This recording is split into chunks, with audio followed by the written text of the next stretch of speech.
वक्रतुंडमहाकाय सूर्यकोटि समप्रभ निर्विघ्नं कुरु मे देव सर्वकार्येषु सर्वदा. माऊली ज्ञानेश्वर महाराज की जय. पै बुद्धीच्या अंगी जाणणे ते जिये जवळिकेची करणे जिया अहंकाराचे विधाने जगीच धरिजे येतो निभूतानी सर्वानित्युपधारय अहं कुशनश्च जगत प्रवह प्रलयस्तथा.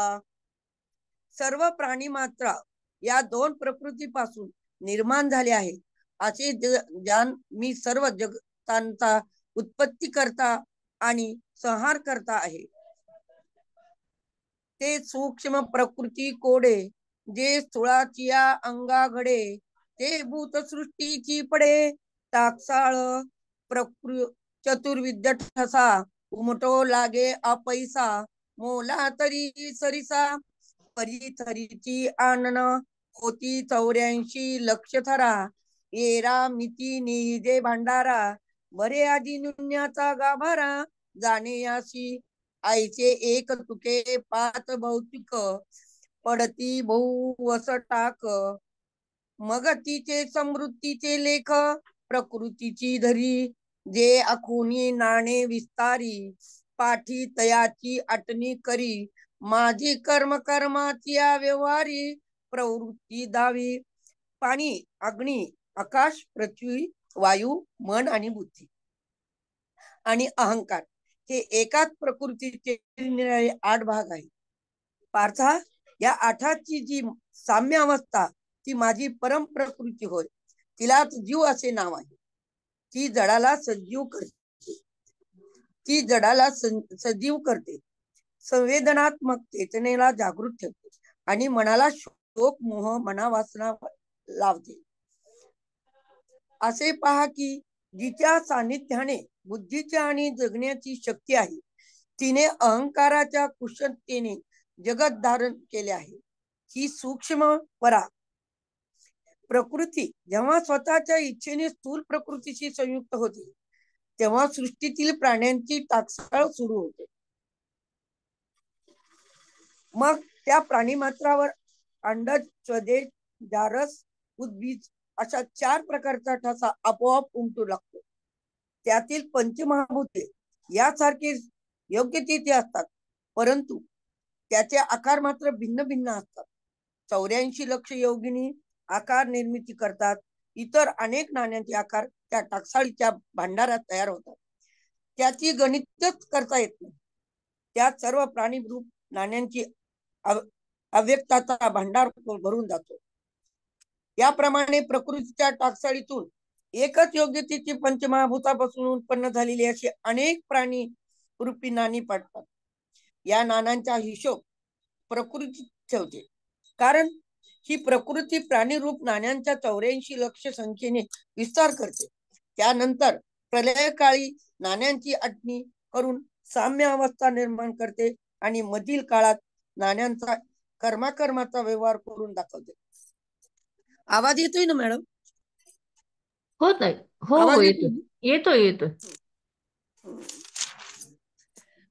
हे स्वरूप परी असो सांगो उघड जैसे परी असो तरी नाम रूपाचा अतिसो प्रकृती जे कीजे आणि प्रकृती तव माझा ठाई बिंबे तेथे आण नाही म्हणून आधी मध्य अवसान पाही जगाशी मी परतरण्यन किसिदंती धनंजयम मयी सर्वमिदं प्रोक्तम सूत्रे मणिगणा इव. हे धनंजया माझ्याहून वेगळे असे दुसरे काहीच नाही. सर्व जगात दोऱ्यात मणी ओवावेत तसे माझ्या ठिकाणी ओवलेले आहेत. ज्याप्रमाणे आपण एका जागेवर मणी ओवतो त्याप्रमाणे भगवंत धनंजयाला माझ्या वेगळा असं काहीच नाहीये. मण्यात जसं आपण एक सारखं ओवून ठेवतो तसं हे ओवलेले आहे. हे रोहिणीचे जळ तयाचे पाहता येईल मूळ ते रश्मी नव्हती केवळ होय ती भानू, तयाची परी किरीटी, तया प्रकृती झाली सृष्टी, जे उपसंहारून की जी ते मीच आहे, आयचे होय दिशे न दिशे, हे मदची माझी असे, मी या विश्वधरी जे जैसे, सुत्रे मणी सुवर्णाचे मणी केले, ते सोनियाचे सुती ओविले, तैसे म्या जग धरिले, सभय सभ्याय भंतरी, सुवर्णाचे मणी केले आणि ते सोन्याच्या सुतात मी ओवलेले आहेत, असे मी जग धरले आहे. रसो हम सुकौंतीय, प्रभास्मी शशी सूर्ययो, प्रणव सर्व वेदेषु, शब्दक्षय पौरुषम ऋषु. हे कौंतेय, सर्व जगातील जो रस तो मी आहे, चंद्र सूर्यामधील जो प्रकाश तो मी आहे, सर्व वेदांतील ओंकार, आकाशातील शब्द आणि पुरुषातील पुरुषत्वाची मी आहे, पृथ्वीमध्ये जो पवित्र गंध आहे तो मी आहे, अग्नीच्या ठिकाणी जे तेज आहे ते मी आहे, सर्व भूत मात्रा जीवन मी आहे, आणि तपस्वी पुरुषामधील तप मी आहे. म्हणून उदकी रसू, का पवनी जो स्पर्शू, शशी सूर्य जो प्रकाशू, तो मीच जाण. परंतु हे रूपक असो, तुला कळे अशा उघड रीतीने सांगायचे म्हटले तर ही प्रकृती प्राण्यांच्या नामरूपाचा विस्तार करते, आणि ही प्रकृतीच माझ्या ठया वाहते. अर्थात जगाची उत्पत्ती, स्थिती व लय यात मीच कारण आहे. म्हणजे जगामध्ये उत्पत्ती आणि लय हे होण्याचे कारण मीच आहे. मृगजळाचे मुख्य कारण पाहून लागलो आता असे कळून येते की किरणे त्या मृगजळा कारणभूत नसून तो सूर्यच मुख्य कारण आहे. ते अर्जुना, त्याप्रमाणे जेव्हा या प्रकृतीपासून जगाची उत्पत्ती झालेली आहे असते आणि सर्व जगात एकत्र करून त्याचा लय केलेला असतो, तेव्हा उत्पत्ती, स्थिती आणि लय याला मीच मुख्य कारण आहे. या प्रकारे जे निर्माण होते ते दिसते आणि लय पावते ते माझ्याच ठिकाणी होते. त्याप्रमाणे दोऱ्याने मणी धारण केलेले असतात, त्याप्रमाणे मी हे विश्व धारण केलेले आहे. जसं दोऱ्यामध्ये मणी धरून ठेवतो दोरा, त्याप्रमाणे मी हा विश्व हा मी धरून ठेवलेला आहे. ज्याप्रमाणे सुवर्णाचे मणी करावेत आणि ती सुवर्णाच्या तो तारेत गोवावेत, त्याप्रमाणे मी हे संपूर्ण जगत आतून बाहेरून धारण केलेले आहे. कृष्ण म्हणतात अर्जुनाला, ज्याप्रमाणे सुवर्णाचे मणी केले आणि ते सुवर्णाच्या तारेत ओवावेत, त्याप्रमाणे मी सर्व जग आतून बाहेरून ओवलेला आहे, धारण केलेला आहे. म्हणून जलामध्ये जो रस आहे, वायूमध्ये जो स्पर्श आहे, चंद्र सूर्यामध्ये जो प्रकाश आहे, तो मीच आहे, तो मीच आहे हे जाण. तैसे ते निसर्गिकुश, तैसे नैरेसिकू शुद्धू, मी पृथ्वीच्या ठाई गंधू, गणनी मी शब्दू, वेदी प्रणवू, नराच्या ठाई नरत्व, जे अहंभावी ये सत्व, ते पौरुष मी हे तत्व, बोली जित असे अग्नी ऐसे आहत, तेजी नामाचे आहे कवच, ते परते केली आसात, निज तेज ते मी, आणि नाना विधी योनी, जन्मुनी भूते त्रिभुवनी, वर्तत आहती जीवनी, आपुलेल्या एके पवनीची पीती, एके तृष्णस्तव जीती, एके अन्नधारे राहती, जळे एके आयशे भूता प्रति आनन, जे प्रकृती वशे दिशे जीवन, ते अवघा ठाई अभिन्न, मीच एक. बीज बीजम्मा सर्वभूतानां, विद्धि पार्थ सनातनम, बुद्धिर्बुद्धिमतामस्मि, तेजस्तेजस्विमानमहम. हे अर्जुना, सर्व प्राणी मात्रांचे शाश्वत अधिकारण मी आहे, हे जान बुद्धिवंताची बुद्धी मी आहे, तेजस्वी पुरुषाचे तेज मी आहे, हे भरत श्रेष्ठ मी बलवंताचे असक्ती रहित व कामना रहित बळ आहे. सर्व भूत मात्रांमध्ये धर्माला अनुकूल मी आहे, मी काम अनुकूल मी काम आहे. पै आदित्येनी अवसरे विरुढे गगनचिनी अंकुरे, जे अति गिळे अक्षरे प्रणव पिठाची जवाहा विश्वास करे, जवाहा विश्वकार असे तव दे विश्वचिया सारखे दिसे.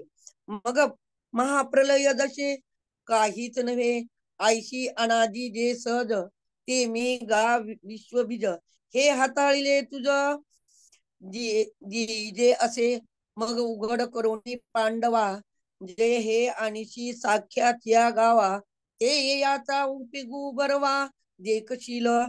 त्याचप्रमाणे पृथ्वीच्या ठिकाणी जो नैसर्गिक शुद्ध गंध आहे तो मीच आहे.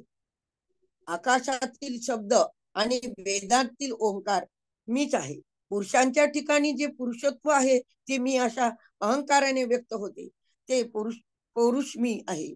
ते तत्व मी तुला सांगून ठेवतो. तेजाला अग्नी अशा नावाने जे वर वर दिसणारे कवच असते, ते दूर केल्यानंतर जे स्वयंसिद्ध तेज असते ते मी आहे. आणि या त्रिकोणामध्ये नाना प्रकारच्या योनीमध्ये प्राणी जन्माला येऊन आपापल्या आहार सेवन करून राहतात. प्रत्येक वारा पितात, कित्येक वारा पितात, कित्येक गवतावर जगतात, कित्येक अन्नाच्या आधाराने जगतात आणि कित्येक पाण्यामुळे जगतात. अशा प्रकारे प्रत्येक प्राण्यांचे त्यांच्या प्रकृतीच्या मानाने जे जे वेगवेगळे जीवन दिसते, त्या सर्वांमध्ये अभिन्न रूपाने मीच आहे, मीच एक आहे. अर्जुनाला कृष्ण सांगतात, प्रत्येक प्राणी मात्रातून कोण कशावर जीवन जगत त्याप्रमाणे त्याच्या सगळ्याच्या भिन्न भिन्न रूपाने त्याच्यामध्ये मीच आहे. जे बीज सृष्टीच्या उत्पत्तीकाली आकाशाच्या अंकुराने वाढते आणि जे सृष्टीचे लय होण्याचा वेळ ओंकार रूपी पीठवरील अक्षरे घेऊन टाकते. स्थित कालामध्ये जोपर्यंत विश्वाला आकार आहे तोपर्यंत ते बीज विश्वाच्या आकार समान दिसते. मग महाप्रलयाच्या काळी भक्त बीज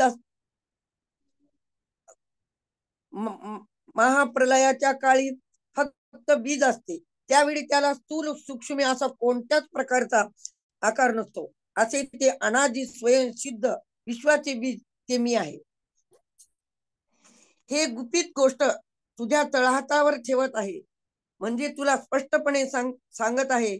मग हे अर्जुना, तू हे रहस्य समजून घेऊन त्याचा पूर्णपणे विचार करशील तर तुझा त्याचा चांगला उपयोग दिसून येईल.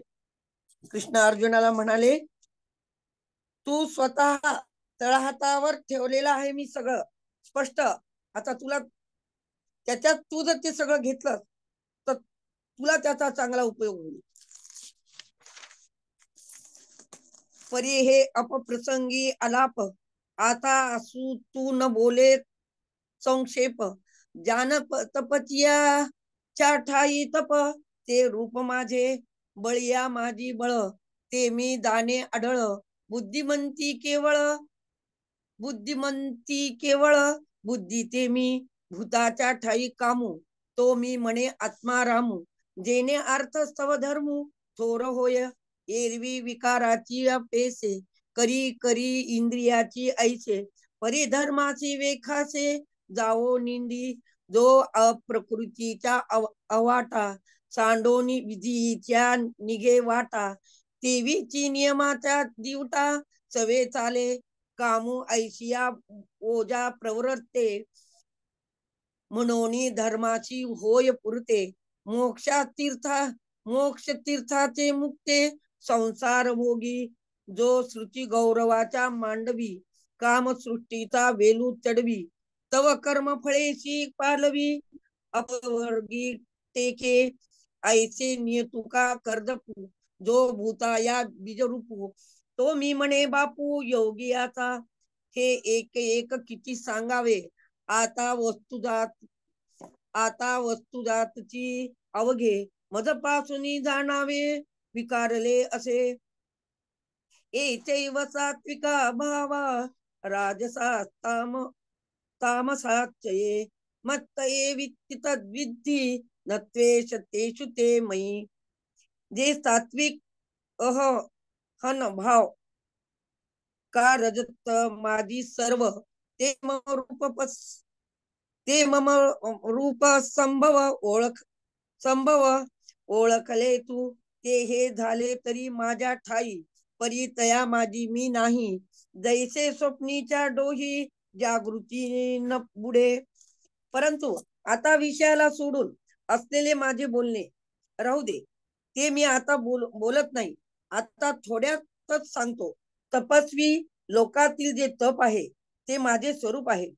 बलवानातील जे बळ ते निश्चित मी आहे हे समजून, आणि बुद्धिवानांच्या ठिकाणी जी बुद्धी आहे ती मी आहे. ज्या योगाने धर्माची वृद्धी होते अशा मनुष्याच्या ठिकाणी असणारा काम तो मी आहे, असे आत्माराम श्रीकृष्ण म्हणाले. एरवी विकाराच्या मुळे इंद्रियाचा अनुकूल असे कर्मे तो काम करत असतो. परंतु ती कर्मे धर्मास विरुद्ध जाऊ देत नाही. कारण की जो कामशास्त्राने निषिद्ध मानलेल्या कर्माची आडवाट सोडून शास्त्रातील विहित कर्मांच्या राजमार्गाने वाटचाल करतो आणि त्याच बरोबर नियमरूपी मशाल पेटविलेली असते, अशा प्रकारे काम चालतो. म्हणून धर्माला तो पोषक असतो आणि त्यामुळे प्रपंचात राहणाऱ्या मोक्षरूपी तीर्थात मुक्ती प्राप्त होते. तो काम वेद प्रमाणाच्या मांडवावर कर्मफळाची पाने मोक्षाला जाऊन मिळतात तोपर्यंत सृष्टीची वेळ वाढवितो. योगी याचे जनक श्रीकृष्ण म्हणतात, अशा नियमाचे राहणारा आणि प्राणी मात्रांच्या उत्पत्तीस कारण असणारा काम मी आहे. हे ऐकेक तुला किती बरे सांगावे. सर्व प्रकारच्या वस्तूंची समुदाय माझ्यापासून विस्तार पावेल आहेत असे जाणावे. ऐकायला येते का मॅडम? हो आवाज हो येतोय का? हो हो हो येतोय येतोय. जे काही सात्विक राजस तामस भाव आहेत ते सर्व माझ्या रूपापासून उत्पन्न झाले आहेत हे ओळखून ठेव. ते सर्व भाव माझ्या अधिष्ठानावर उत्पन्न झाले आहेत, परंतु मी त्यात नाही असे स्वप्नांच्या डोहात जागृती बुडत नाही. जैसे रसाचिया सुगट बीज कनिका घनवट परिती सव होय काष्ट अंकुराद्वारे मग तया काष्टाच्या ठाई सांगपा बीजपण असे काही. तैसा मी विकारी नाही जरी विकारला दिसे पै गगनी उपजे आभाळ परी तेथे गगन नाही केवळ अथवा आभाळ होय सलिल तेथे अभ्र नाही. मग त्या उदकातिनी आवेशी प्रगटे तेज जे लखलखित दिसे तेथे विजुमाजी असे सलील काही. सांगे अग्नी स्तव धूम होय तिने धूमी काय अग्नी होय तिने धूमी काय अग्नी आहे. तैसा विकारू हा मी नोहे जरी विकारला असे. त्रिभिर्गुणमयैर वैर्भी सर्वमिदं जगत मोहितं नाभिजातानि मामेभ्य परमं व्ययम्. सात्विक राजस तामस या तीन गुणमय भवानी हे सर्व जगत मोहित होऊन राहिले आहे. म्हणून या त्रिगुणात्मक पदार्थाहून वेगळा व अधिकारी असलेला मला सर्वोत्तम परी जाणत नाही. परी उदकी झाली बाबुळी ते उदकाते दैचे झाकोळी का वयाची आभाळी आकाश लोपे पोगा स्वप्न लटिके मनोये परी निद्रावशे बाणले होये तव आठवू काय देते आहे आपण पेया. हे असो डोळ्यांचे पडळ रस्ते तेने देखणे पण डोळ्याचे न गिरीजे काही. तैशी ही माझीच बिंबली त्रिगुणात्मक सावली मी मजसीची आड ओढवली जवनिका जैशी म्हणून भूते माते नेनती माझीच परी मी नव्हती, जैसी जळीच्या जळी न विरती मुक्ता फळे. अथवा भरीव बी म्हणजे गाठलेला रसच असतो, परंतु त्यापासून अंकुर निर्माण होऊन त्याचेच लाकूड बनते. मग त्या लाकडाच्या ठिकाणी मीपणा काही काही आहे का, हे सांगा. त्याप्रमाणे मी विश्वाच्या रूपाने विकारलेला दिसलो तरी त्या विकारात मी नाही. आकाशामध्ये ढग उत्पन्न होतात, परंतु त्या ढगात केवळ आकाशच नसते, किंवा ढगामध्ये पाणी असते, परंतु पाण्यात ढग नसतात. नंतर त्या पाण्याच्या संघर्षाने नंतर त्या पाण्याच्या घर्षणाने उत्पन्न होणारे तेज म्हणजे वीज ही लखलखीती दिसते. परंतु त्या विजेमध्ये पाणी असते का? अग्नीपासून धूर तयार होतो, परंतु त्या धुरामध्ये अग्नी आहे का? त्याप्रमाणे हे विकार भव जरी माझ्यापासून उत्पन्न झाले असले तरी ते विकार म्हणजे मी नाही. कृष्णाने अर्जुनाला एवढ्या एवढ्या सोप्या पद्धतीनं सांगितलं की पाण्यात ढग नसतात, ढगात पाणी असतं. पण पाण्यात ढग असतात का? नाही. परंतु पाण्यात उत्पन्न झालेले गोंडाळ ज्याप्रमाणे पाण्यात झाकून टाकते, किंवा ढगाचे आकाश जसे खोटेच झाकले जाते, स्वप्न ते खोटे आहे म्हटले तरी आपण झोपेच्या अधीन झाल्यामुळे तेव्हा ते आपल्याला अनुभवास येते. आपण झोपताना जेव्हा त्या गोष्टीच्या अधीन जातो तेव्हा आपल्याला स्वप्न पडतं. त्याच्या अधीन गेल्यावरच आपण स्वप्नात असतो. त्यावेळी ती आपली आठवण करून देते. हे दृष्टांत जसू दे, डोळ्यातील पाणी डोळ्यामध्ये गाठून त्याचा पडदा ज्या वेळी डोळ्यावर येतो त्यावेळी तो पडदा डोळ्याची सृष्टी बंद करीत नाही का? त्याप्रमाणे त्रिगुणात्मक माया ही माझीच पडलेली छाया आहे. पडदा जसा असावा त्याप्रमाणे ती माझ्यात आली आहे. म्हणून भूत मात्र मला जगात नाहीत आणि माझ्यापासून उत्पन्न झालेले असूनही ते मद्रूप होत नाहीत. ज्याप्रमाणे पाण्यापासून उत्पन्न झालेले मोती पाण्यात विरघळत नाही,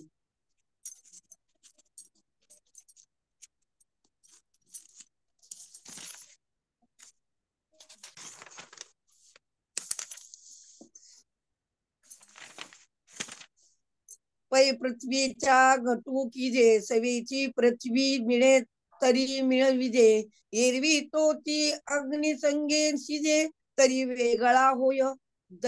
तैसे भूत जात सर्व हे माझीची करी अवयव, परिमाया योगे जीव देशे आले म्हणून माझीच मी नव्हती, माझेची मद ओळखती अहम मता भ्रांती विषयांध झाले. दैवी हेषा गुणमयी मम माया दुरुत्यया, मामे वय प्रपंदन्ते माया मेता तरंती ते. कारण ही अलौकिक म्हणजे अति अद्भुत अशी त्रिगुणमयी मोठी माया आहे. ती मोठी दुस्तर आहे, परंतु ते पुरुष मला निरंतर भरतात ते या मायेच्या भवसागरातून तरुण जातात.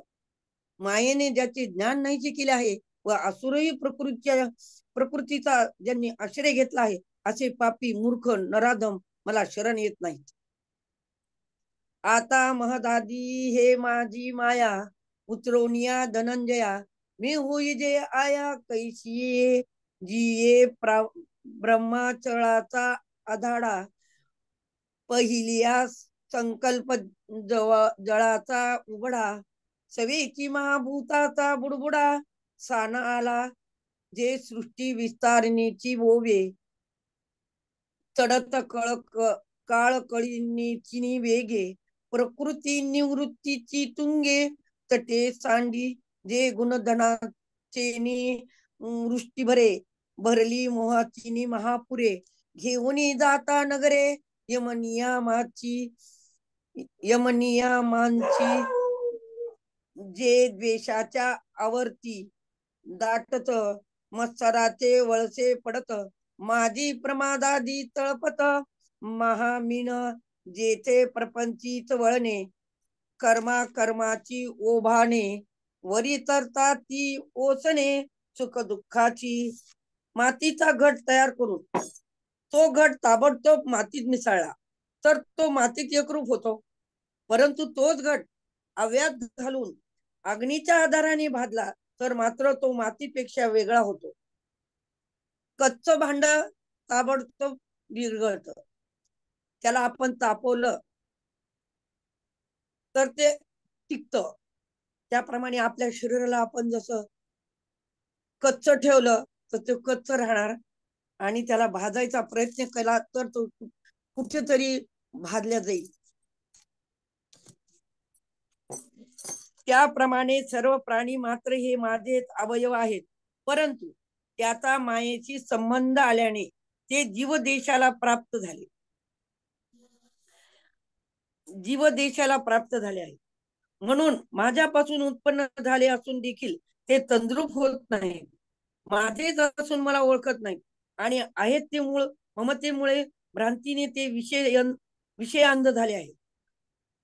अर्जुना, आता महत्त्वी माझी माया फार उतरून मद्रूप होणे कसे साध्य होईल ते सांगतो. जे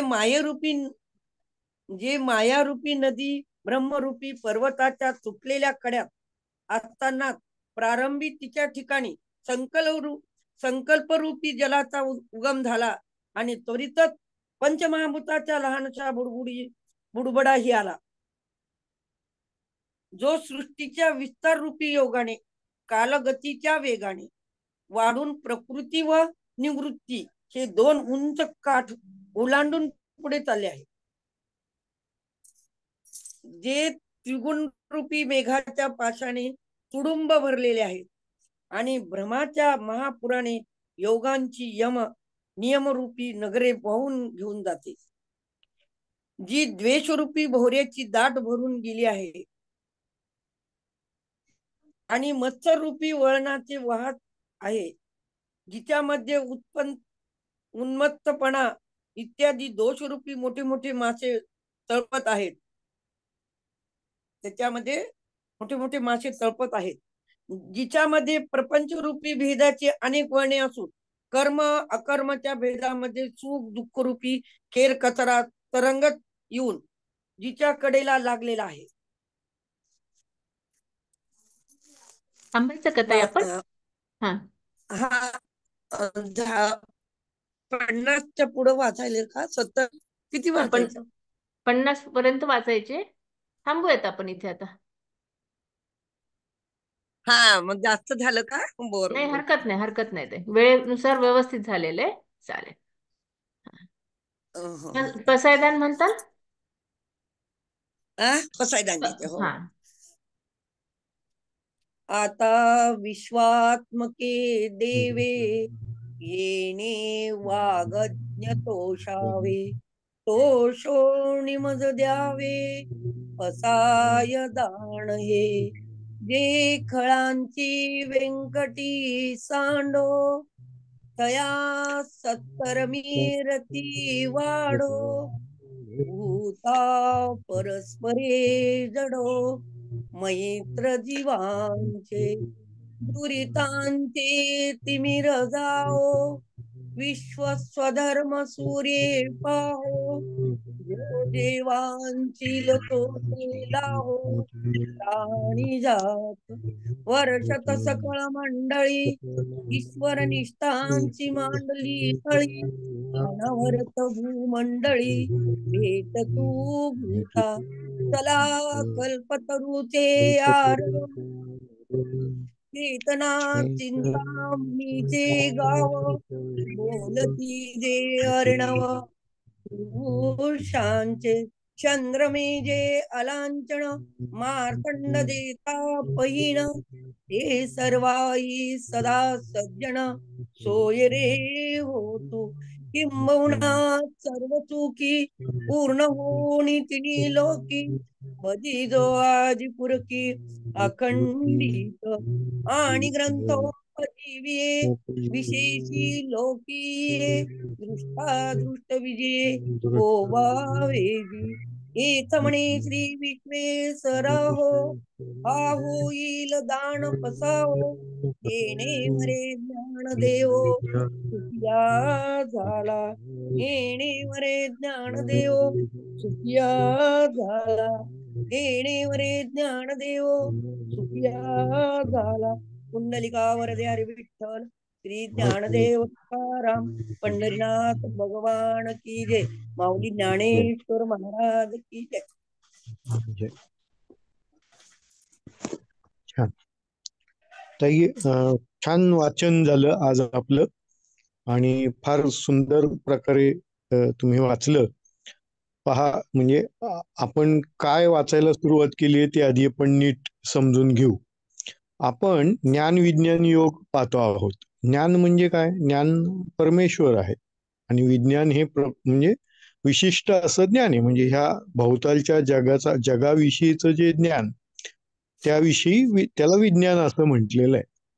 म्हणजे काय, अध्यात्मामध्ये किंवा उपनिषद पाहिलीत किंवा गीता जरी पाहिलीत तरी 3 महत्वाच्या विषयांवर चर्चा केलेली आपल्याला आढळून येते. ते म्हणजे जीव, जगत आणि परमेश्वर म्हणजे ब्रह्म. हे ते 3 मुख्य विषय आहेत. म्हणजे स्वतः आपण असलेला, आता जीव कशाला म्हणायचं तर त्याची व्याख्या आता माऊलींनी इथे सुरू केलेली आहे. म्हणजे जी अष्टधा प्रकृती आपल्याला सांगितली आहे, म्हणजे 5 महत्त्व म्हणजे जल, अग्नी, वायू, आकाश आणि मन, बुद्धी, अहंकार असे जे 8 तत्व मिळून हे 8ही तत्व जेव्हा साम्य अवस्थेला येतात, म्हणजे जे एका ठिकाणी ते एकरूप होतात, तेव्हा जे निष्पन्न होतं त्याला जीव असं म्हटलेलं आहे. मग हा जीव आणि ही अष्टधा प्रकृती सुद्धा परमेश्वरापासूनच तयार झाली. म्हणजे हे 8ही गुण जे काय आहेत ते परमेश्वरापासून निर्माण झाले. त्याच्यापासूनच पुढे त्या प्रकृतीपासून जीव तयार झाला. पण तो जीव जड आहे, म्हणजे त्याला काही जाणीवच नाहीये किंवा त्याला काही हालचाल नाहीये. मग त्याच्यामध्ये काय आली? चेतना आली, म्हणजे ईश्वराची चेतना आली. मग ती चेतना आल्यामुळे त्याला काय झालं की त्याला आता कळू लागलं की मी आहे.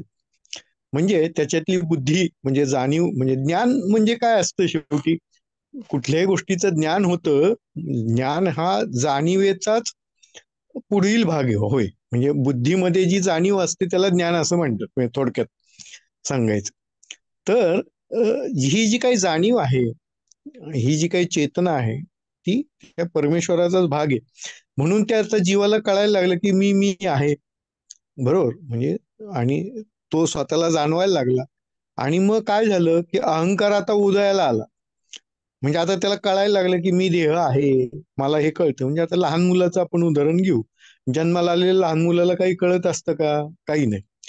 म्हणजे परमेश्वर माऊलीने किती सुंदर उदाहरण दिलंय पहा. म्हणजे जेव्हा कच्चं मडकं असतं, म्हणजे जेव्हा मडकं भाजलेलं नाहीये, बरोबर, तेव्हा ते म्हणजे ते कच्चं आहे, तोपर्यंत ते ईश्वराचं स्वरूप असतं. म्हणून आपण नेहमी म्हणतो की लहान मुलं ही ईश्वराची स्वरूप असतात.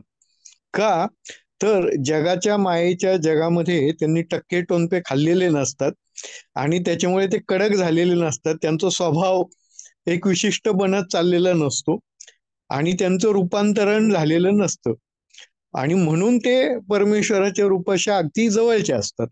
म्हणजे लहान मुलं, आपण असं म्हणतो की लहान मुले ईश्वराचे अवतार का असतात, त्याचं कारण हे. आता त्याच्या पुढे जाऊन म्हणजे किती सुंदर उदाहरणं माऊलींनी दिलेली आहेत इथे, की त्या सर्व हे जे काही सोन्याचे मणी घडतात त्याच्यातला जो काही धागा आहे तो मी आहे असं परमेश्वर आपल्याला सांगतोय. किंवा सर्वात चांगलं म्हणजे उदाहरण, बरीच आवडली मला, पण त्यातली आवडलेली म्हणजे काय, त्या बी मध्ये सर्व गुणांचे रस असतात आणि त्या बीला अंकुर फुटतो. मग त्या अंकुराचं पुढे वाढत वाढत जाऊन वृक्ष होईल, वृक्षाचं लाकूड होईल. आता त्या लाकडामध्ये काही बीजाचा रस असेल का? नाही. म्हणजे रूपांतरण झालेलं आहे. म्हणजे त्या बीचं रूपांतरण आता लाकडामध्ये झालेलं आहे. म्हणजे बीचे जे काही रसात्मक गुण आहेत ते त्या लाकडामध्ये आहेत, पण त्या लाकडामध्ये बी नाहीये, बरोबर. म्हणजे जे काही रूपांतरण प्रकृतीमध्ये जीवाचं, जीव जरी परमेश्वरापासूनच उत्पन्न झाला बरोबर, त्याचं रूपांतरण झालं, पण त्याला आता त्याची जाणीवच उरत नाहीये की तो परमेश्वरापासून आलेला आहे. त्याची जाणीव न उरण्याचं कारण किंवा त्याचं आपलं मूळ स्वरूप न ओळखण्याचं कारण काय आहे, तर माया आहे. मायेचा जो पडदा आहे तो इतका गहन आहे की त्याच्यामुळे आपल्याला आपलं मूळ स्वरूप कधीच कळत नाही. आपल्याला देह समजायला लागतो, मग आपल्यातला अहंकार वाढायला लागतो आणि हे सगळं मीच करतो आणि मीच चालवतो असं वाटायला लागतं. अजून एक महत्वाचा मुद्दा त्याच्यात सांगितलाय तो म्हणजे जे काही हे 4 प्रकारच्या योनी सांगितल्यात, म्हणजे 4 प्रकारचे जीव सांगितलेत, म्हणजे स्वेदज, अंडज वगैरे, ह्या सर्वांचं आणणं वेगवेगळं आहे. म्हणजे त्यांचे आकार वेगळे आहेत, प्राण्यांची जात वेगळी आहे, त्यांचं खाण्याचं अन्न वेगवेगळं आहे. म्हणजे काही पाण्यातून अन्न मिळवतात, काही हवेतून अन्न मिळवतात, काही धान्यामधून अन्न मिळवतात, पण त्या सर्वांचं पालन पोषण करणारं अन्न तत्व मात्र मीच आहे असं परमेश्वर आपल्याला सांगतात. म्हणजे ते पाण्यातून घेतलं तरी जे मिळणारं पोषण तत्व आहे ते अन्न आहे आणि ते अन्न सुद्धा मीच आहे. म्हणून आपल्याकडे अन्न हे पूर्ण ब्रह्म असंच म्हटलेलं आहे. बरोबर, म्हणजे ते ब्रह्माचंच स्वरूप आहे आणि म्हणून ते नीटनेटकं संस्कार करून घेतलं पाहिजे असं परमेश्वर सुद्धा सांगतात. म्हणून अन्न भक्षण हे यज्ञ आहे असं आपल्याला संत सांगतात. मग आता हा मायारूपी पडदा बाजूला सारायला कोण मदत करतं, तर हे मायारूपी पडदा बाजूला सारायचा असेल, म्हणजे या गुणांच्या पलीकडे जायचं असेल तर सद्गुरूच पाहिजेत. म्हणजे सद्गुरूच हा पडदा फक्त काढू शकतात. आणि सद्गुरूंचं काम काय असतं की हा मायाचा जो पडदा साठलेला आहे आपल्या डोळ्यांच्या समोर तो काढून टाकणं आणि डोळ्यांना ईश्वर, म्हणजे आपल्याला स्वतःला ईश्वराची जाणीव करून देणं, हे काम सद्गुरू करतात. पहा, त्याच्या पुढचा मुद्दा जो आहे तो म्हणजे त्रिगुणात्मक आहे. म्हणजे सर्व जी काही गोष्टी आहेत, म्हणजे ईश्वरापासून 3 गुण झाले, सत्व, रज आणि तम, आणि त्याच्या सत्वरज तमांच्या गुणांमुळेच वेगवेगळ्या प्रकृती किंवा वेगवेगळे स्वभाव, वेगवेगळ्या गोष्टी, वेगवेगळ्या गोष्टी या ठिकाणी घडत आहेत असं परमेश्वर आपल्याला सांगत आहे. म्हणजे अव्यक्त दशा म्हणजे काय, व्यक्त दशा म्हणजे काय की सगुणांचं रूप एक आकाराला येणं म्हणजे ती व्यक्त दशा आहे. म्हणजे सत्वगुण, रजोगुण, तमोगुण व्यक्त दशेला आला, बरोबर. आणि अव्यक्त दशा म्हणजे काय, तर सत्व, रज, तम ह्यांचं प्रमाण सम झालं, म्हणजे यातले तिन्ही गुण आता सम अवस्थेत आले तर त्या दशेला अव्यक्त दशा असं म्हणतात. हा व्यक्त दशा आणि अव्यक्त दशा याच्यातील फरक.